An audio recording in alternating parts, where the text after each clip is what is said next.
그리스도의 은혜로 너희를 부르신 이를 이같이 속히 떠나 다른 복음을 따르는 것을 내가 이상하게 여기노라. 다른 복음은 없나니 다만 어떤 사람들이 너희를 교란하여 그리스도의 복음을 변하게 하려 함이라. 그러나 우리나 혹은 하늘로부터 온 천사라도 우리가 너희에게 전한 복음 외에 다른 복음을 전하면 저주를 받을지어다.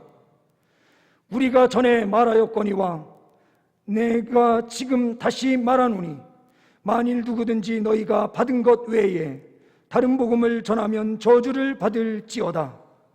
이제 내가 사람들에게 좋게 하랴 하나님께 좋게 하랴 사람들에게 기쁨을 구하랴 내가 지금까지 사람들의 기쁨을 구하였다면 그리스도의 종이 아니니라. 아멘. 우리 옆에 분들과 먼저 인사하는 시간 갖도록 하겠습니다. 메리 크리스마스.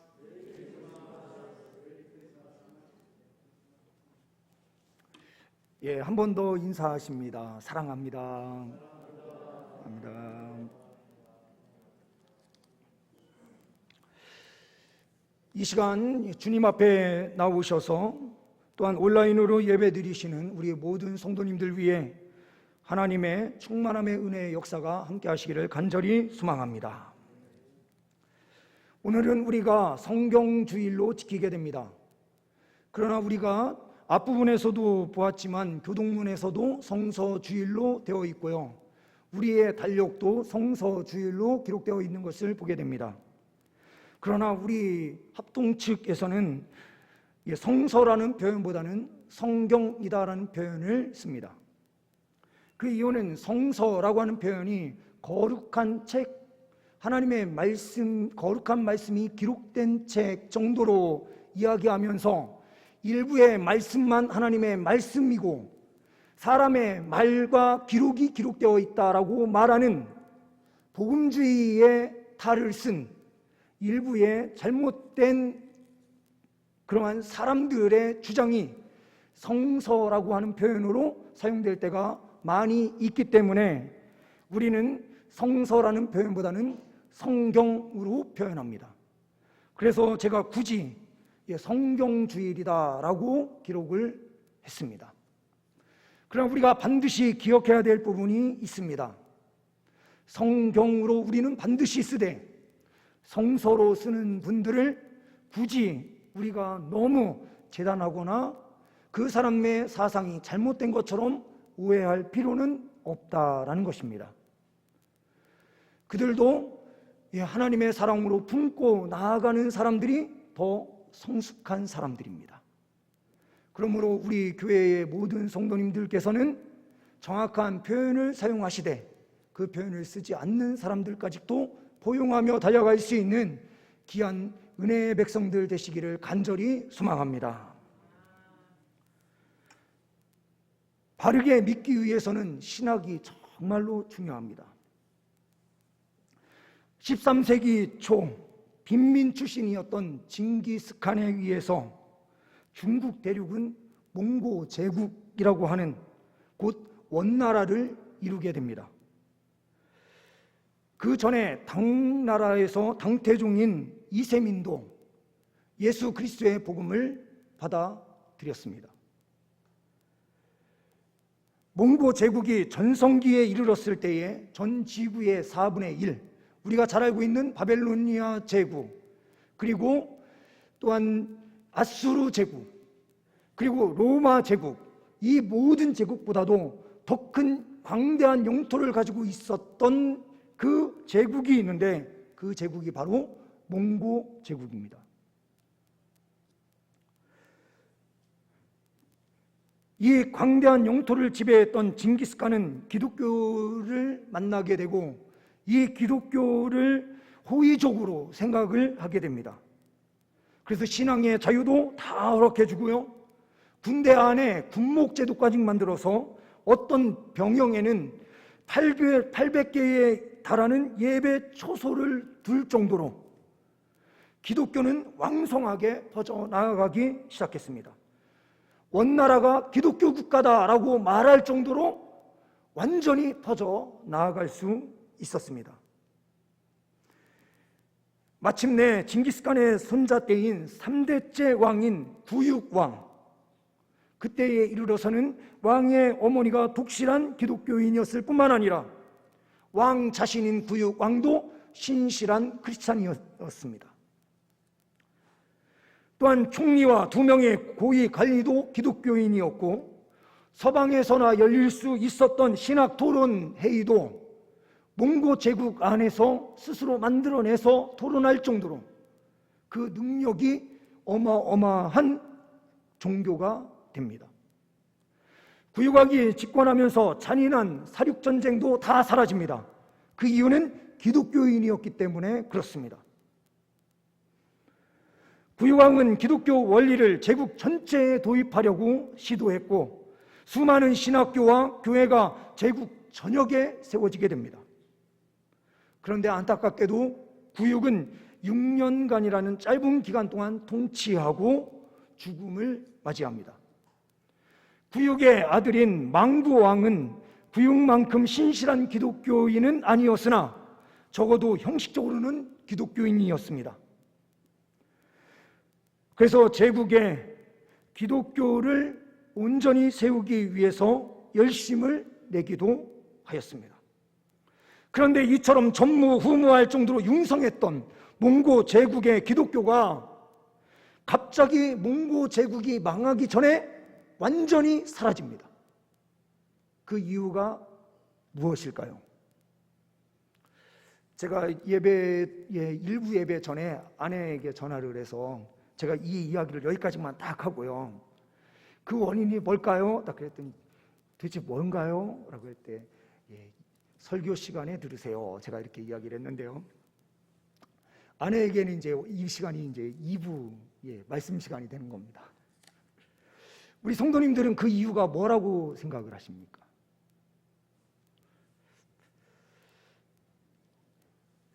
원인은 2가지가 있었습니다. 외적인 요인인데요, 이 외적인 요인, 그것은 바로 해교 제국인 사라센 제국이 세력을 얻으면서 잔인하게 기독교를 계멸해 나아가기 시작했기 때문입니다. 몽고 제국의 변방에 있었던 많은 기독교인들이 이 해교의 잔인한 사륙에 견디지 못해서 다 해교로 개종해버립니다. 또한 타메르레인이라고 하는 전략가가 있는데요, 이 전략가가 기독교를 말살시키기 위해서 그가 해교로 개종한 이후에 이 해교를 융성하게 만들겠다라고 하는 목적을 가지고 전략을 세워서 철저하게 기독교인들을 속탕해내고 죽이는 작업으로 나아가게 됩니다. 또한 외적인 요인의 2번째가 이때에 흑사병이 전 세계에 돌게 됩니다. 유럽에 약 2,500만 명이 이르는 사람이 이때에 죽고요, 아시아에서도 3,700만 명이 이때 흑사병으로 죽게 됩니다. 내적인 요인이 또한 있었습니다. 저는 이 외적 요인보다 내적 요인이 더 큰 문제였다라고 저는 생각을 해요. 이들이 믿고 있었던 신앙이 우리 기독교에서 볼 때의 이단 사상이었기 때문에 그렇습니다. 예수 그리스도는 참 하나님이요 참 사람이다라고 믿는 우리와는 전혀 다르게 예수님은 완전한 하나님도 아니고 완전한 사람도 아닌 이상한 존재인 것처럼 설명하고 있었던 네스토리오스 계파의 그 복음을 받아들였기 때문에 그렇습니다. 이 사람들은 적당하게 타협하는 교리 안에 있었습니다. 어느 때는 하나님으로, 어느 때는 인간으로, 또한 제대로 믿지 않는 해색주의의 신앙이 그 안에 있었던 것입니다. 그러다 보니 탄압이 시작이 되고 죽음이 다가오자 이 사람들은 적당하게 타협할 수 있는 그 종교를 찾게 되는 거예요. 그때에 바로 해교로 가게 되고 또한 불교로 들어가게 되는 것입니다. 우리 기독교는 그들과 함께 할 수 없는 교리를 가지고 있습니다. 그래서 우리는 그 나라의 기독교를 경교다라고 우리는 따로 부릅니다.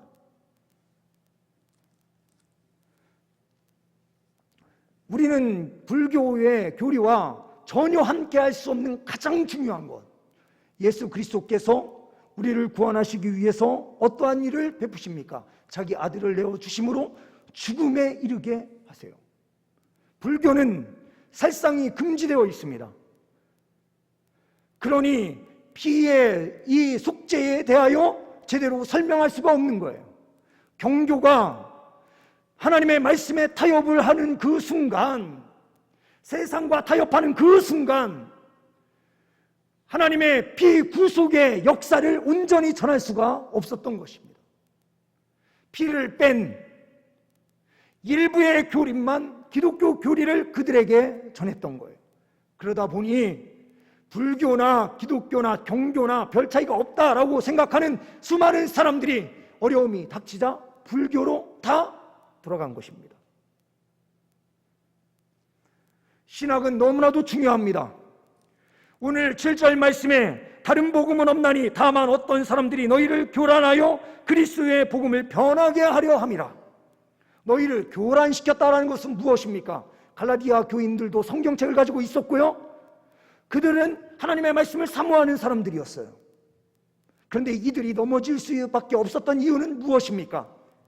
그들이 신학적으로 약한 베이스 안에 있었던 것이 아닌가라는 생각이 드는 거예요. 교리 공부는 너무나도 중요합니다. 앞으로 우리 교회 안에서도 교리 대학이나 또한 성경 공부 모임들이 앞으로는 여기저기에서 생겨나게 될 것입니다. 저는 꿈을 꾸고 있는 것 중에 하나가 양육 시스템을 앞으로 더 체계화하면서 말씀 교육이 온전히 이루어지는 교회를 꿈꾸고 있습니다. 신학은 너무나도 중요한데 우리는 신학을 무시하면서 달려갈 때가 있습니다. 신학은 성경 말씀에서 그대로 다 끄집어내어 뼈대를 잡은 것이 신학입니다. 그런데 우리는 이 신학을 무시하면서 배우려고 하지도 않을 뿐만 아니라 그런 신학적인 이야기를 하는 사람들을 마치 무시하면서 달려갈 때가 많이 있습니다. 그런데 저신천지에도 신학이 있는 거고요, 통일교에도 신학이 있습니다. 그러니 바른 신학 안에 세워진다는 것이 얼마나 중요한지 몰라요. 다 성경을 가지고 이야기하는 것처럼 보여도 정확한 성경의 뜻을 말할 수 있는 기독교의 바른 교리 안에서 우리가 신앙생활을 한다는 것이 얼마나 행복한 일인지 모르는 것입니다. 특별히 하나님께서 우리 교회에 우리 성도님들을 보내주시고 함께 신앙생활할 수 있도록 은혜를 베푸신 그 은총에 감사함으로 달려갈 수 있는 이 성경주일이 되기를 간절히 소망합니다.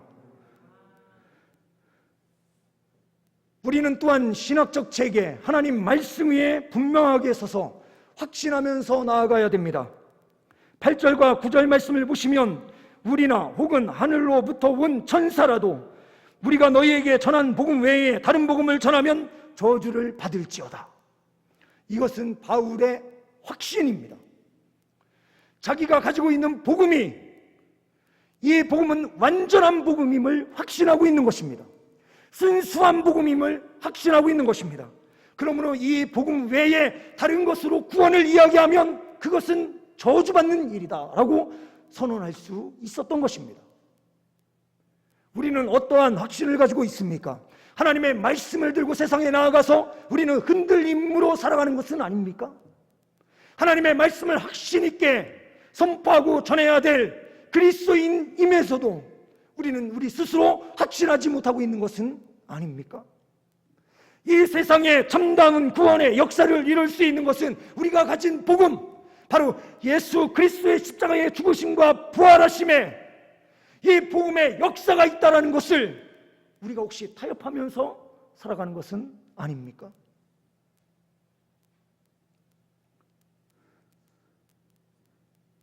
교회는 영적인 전쟁을 치르는 한 중심에서 베이스 캠프의 역할을 하는 곳입니다.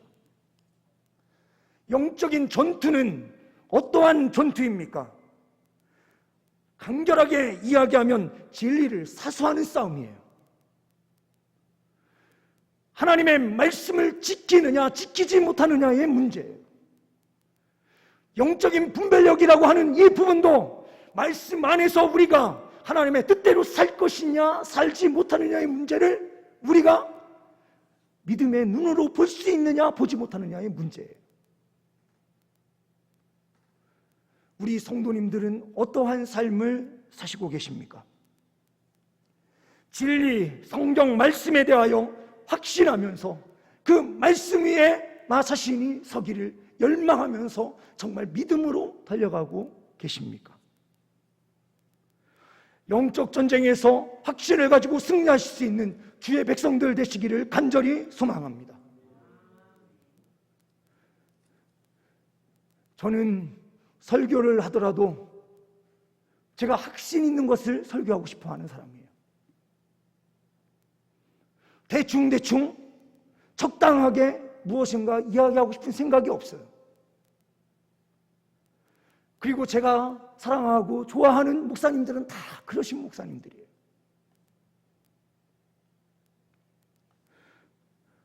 확신 있게 전하는 것은 사람을 변화시키는 능력이 있습니다. 그런데 진짜인 진리를 가지고 있는 우리가 모든 것을 다 포기하면서 살아가요. 확신을 잃어버리면서요.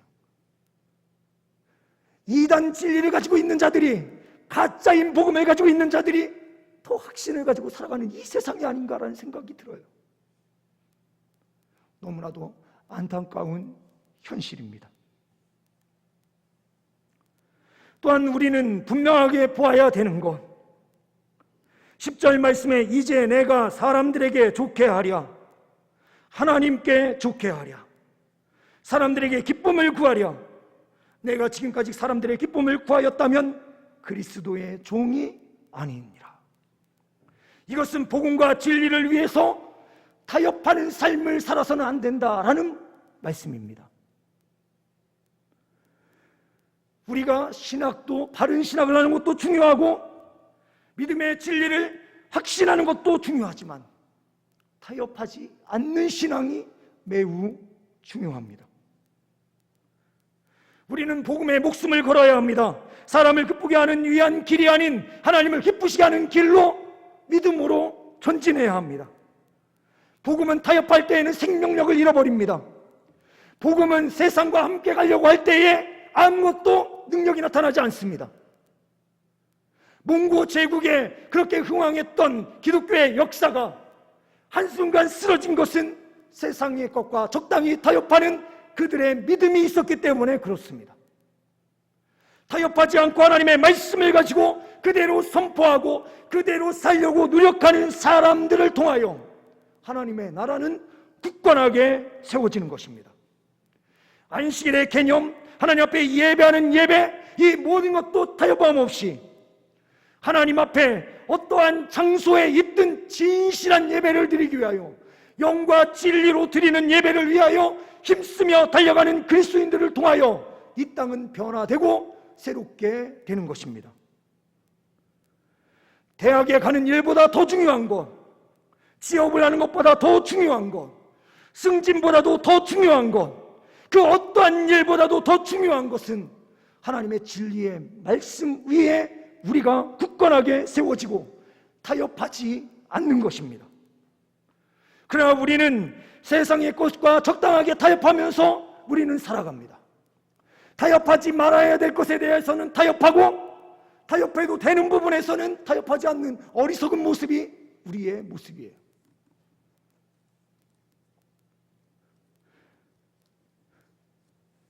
대학에 MT를 많이 가는 장소가 옛날엔 대성리였는데 지금은 어딘지는 모르겠습니다. 대성리에 MT를 가서 1박 2일 동안 대학생들은 크게 하는 것 없이 술 먹고 밤 새워서 진탕 놀다가 쓰러져 자다가 서로 장난치고 놀다가 새벽에 깨서, 아니면 11시, 12시에 깨서 각자가 배고프면 밥을 해서 먹게 되는데요. 집에서 뭔가 밥을 해보거나 김치찌개를 끓여본 사람들이 몇이나 있겠습니까? 그래서 조금 할 수 있다라고 하는 친구들이 그 음식을 만드는 작업을 시작을 막 하는데요, 정말 보기에는 그럴듯해요. 그러면 숟가락을 딱 갖다 집어넣고 한 숟가락 딱 떠서 딱 먹어보는 순간 집에서 먹던 그 맛이 전혀 나지 않습니다. 그럴 때에 마술과 같은 일이 벌어지는 것이 하나 있는데, 옆에 있었던 라면 스프를 하나 찢어서 그곳에 넣고 막 저으면 10분 정도 더 끓인 다음에 딱 먹으면 그렇게 맛있습니다. 뭔가 첨가해야 맛있어지는 경우가 있죠. 그런데 우리가 복음에 뭔가를 첨가하려고 하는 시도들이 끊임없이 일어날 때가 있어요. 우리 기독교 안에서도 이러한 일들이 끊임없이 일어나요. 복음은 순결함을 가질 때에 더 완성력 있는 생명력을 갖는데, 우리는요, 우리가 뭔가를 첨가해서 만들어내야만 힘이 있는 것처럼 착각할 때가 있어요. 금식 기도를 해야 되고 뭔가를 더 해야 되는 것처럼 착각하면서 우리의 신앙생활을 해나갈 때가 있어요. 갈라디아 교회의 상황은 어떠했습니까? 이들은요, 하나님의 말씀에 대한 사랑이 있었던 교회예요. 힘들고 어려운 상황 가운데서도 하나님의 말씀을 지켜 행하려고 노력하던 사람들이에요.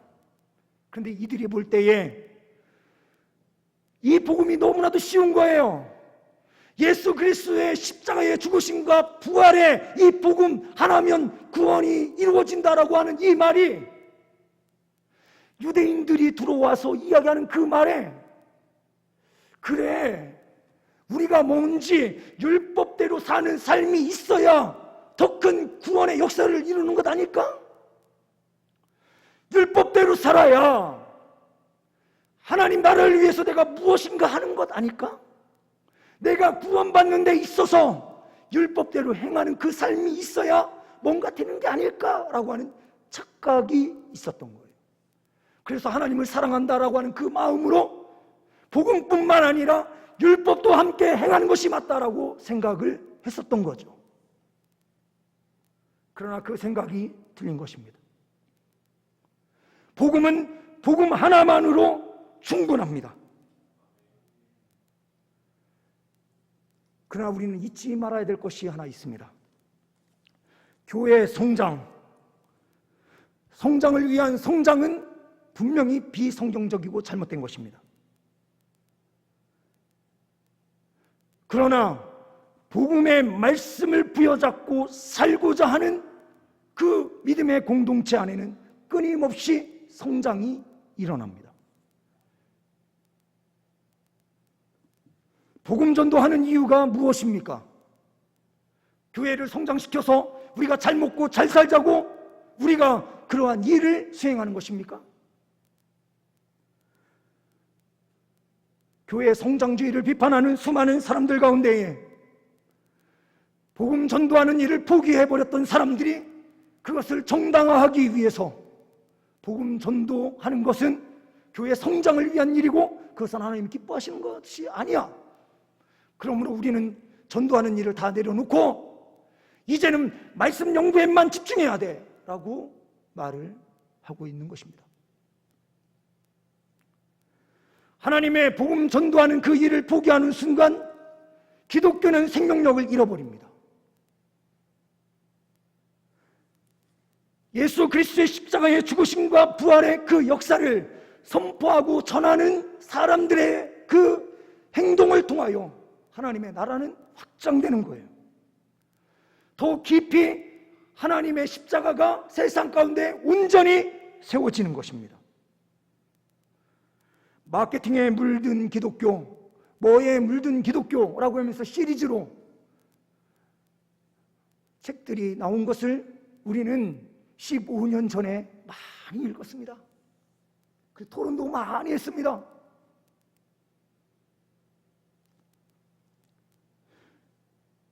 마케팅에 물든 기독교를 만들어서는 안 되겠죠.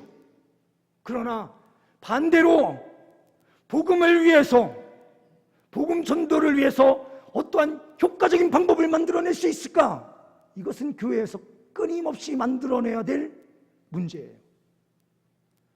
세상은 이미 유튜브로, 또한 세상은 이미 다른 방법으로 복음 전도가 계속해서 이루어지는 방식으로 다 되어 있는데, 복음 외에는 다른 방법이 없으니 우리가 인터넷이나 다른 것을 통해서는 아무것도 해서 안 돼 라고 말하게 된다면, 이단 교리는 지금 뭔가 성경 구절 하나만 검색을 하려고 해서 들어가 보더라도 그 안에 신천지의 교리가 얼마나 많이 검색되고 나오는지요.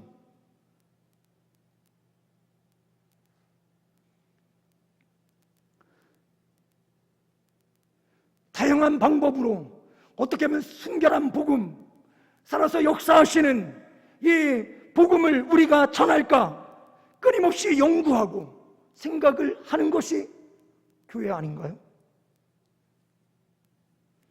우리의 삶 속에 어떻게 하면 우리를 구원하신 그 하나님의 은혜에 감사함으로 달려갈까? 율법을 위한 삶이 아닌 하나님의 은혜에 감사함으로, 우리를 구원하신 그 십자가의 구속의 은혜에 감사함으로 이 복음을 전하지 않으면 안 되겠다라고 하는 그 마음이 우리 안에 생겨서 그 말씀을 전할 때에 진정한 능력이 우리 안에 생기게 되는데, 우리는 모든 것들을 다 포기하고 성경주의라도 성경 읽는 거 반드시 필요해요. 그걸 부정하는 거 절대 아닙니다. 성경만 묵상한다고 아무런 행동도 하지 않고 성경만 보고 있으면 기독교는 죽은 기독교가 되는 것입니다. 몽고 제국처럼 우리 한국을 그렇게 만들 것이냐, 아니면 흥황한 기독교의 국가로 다시 한번 하나님의 나라로 이 대한민국이 세워지는 것을 꿈꾸며 믿음으로 나아갈 것인가 아닌가가, 저는 지금 이 순간의 결정에 따라서 완전히 달라질 수 있다고 저는 확신해요. 지금 타협하면 한국교회는 다음 세대가 없어요. 그러나 지금 미래를 준비하고 힘있게 전진하면 이 한국 땅을 변화시킬 하나님의 역사를 분명하게 보게 될 줄 믿습니다. 성경 말씀은 성경으로만 있는 것이 아닌 우리가 하나님의 말씀을 진정으로 사랑하면서 그 말씀대로 사랑으로 우리가 하나님의 나라를 위해서 전진하고 믿음으로 나아갈 때에 하나님의 그 나라는 온전히 이 땅 가운데 세워질 줄 믿습니다. 복음 하나만으로 구원 역사는 완성되었습니다. 그러므로 그 복음을 위해서 복음을 전하는 일로 우리가 나아가야만 되는 줄 믿습니다. 성경주일에 더욱더 복음만 위한 삶으로 오직 복음만 생각하며 내가 달려가겠다 결단하시는 귀한 주의 백성들 다 되시기를 간절히 소망합니다. 기도하십니다. 하나님 아버지, 감사합니다. 우리 동산교회를 바른 신학 위에, 또한 바른 진리 위에 확신 있게 세워주시니 감사합니다. 하나님을 사랑하고 복음에 대한 뜨거운 사랑으로 더욱더 세상 가운데 나아가 주 예수 그리스도를 증거할 수 있는 우리 모두가 되게 하여 주옵소서. 우리 주 예수 그리스도의 이름으로 기도하옵나이다. 아멘.